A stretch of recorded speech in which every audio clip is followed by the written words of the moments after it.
Xabaringiz bor, ayni kunlarda Buxoro shahri yirik xalqaro san'at bayrami birinchi zamonaviy san'at binalisiga mezbonlik qilmoqda. Madaniyat va san'atni rivojlantirish jamg'armasi tashabbusi bilan mamlakatimizda birinchi marotaba tashkil etilayotgan ushbu nufuzli san'at ko'rgazmasida 70 dan ortiq xorijiy va mahalliy ijodkorlarning asarlari namoyish etilmoqda. Ijodiy ishlarning aksariyati mahalliy ijodkorlar va xorijiy san'at ustalarining hamkorligidagi mahsulidir. Buxoroda o'tayotgan ilk zamonaviy san'at binalisiga qariyb 2 yil davomida tayyorgarlik ko'rildi. Ijodkorlarning asarlari uchun mavzular tanlandi. Hamkor ijodkorlar ro'yxati shakllantirildi. Ko'rgazma uchun o'ziga xos kreativ g'oyalar o'ylab topildi.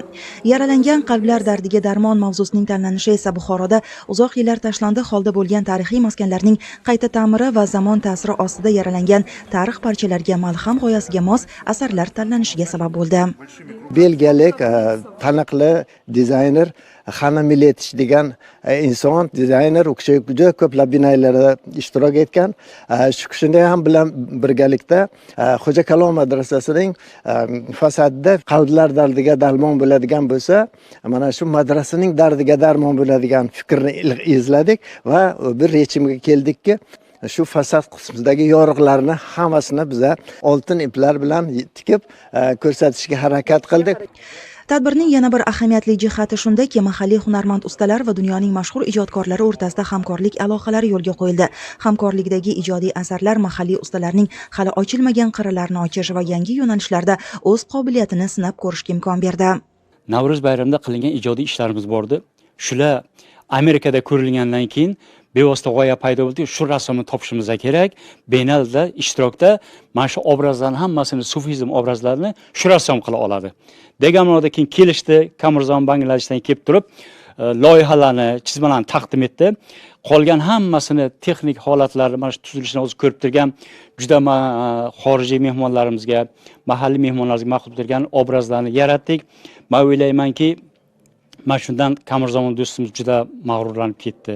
Haqiqatan Bangladesh Buxoro rassomlar hamkorligida mana shu cheksiz obrazda yaratildi. Ko'rgazma pavilyonlari 14 ta madaniy meros obyektlarida tiklandi va binalida ilgari xalqaro ko'rgazmalarda namoyishga qo'yilgan eng mashhur asarlar ham o'rin egalladi. Bu ekspozitsiya ilk marotaba 2025-yilda Jidda Islomiy san'at binalisida namoyish etilgan va Al-Musalla nomli demak mukofotni qo'lga kiritgan. Buning ahamiyatli jihati shundaki, bu yerdagi ko'chma ibodatxona devorlari to'liq xurmo daraxti po'stlog'idan ishlangan va bu o'ziga xos yig'iladigan va qayta tiklanadigan ibodatxona ma'nosini anglatadi.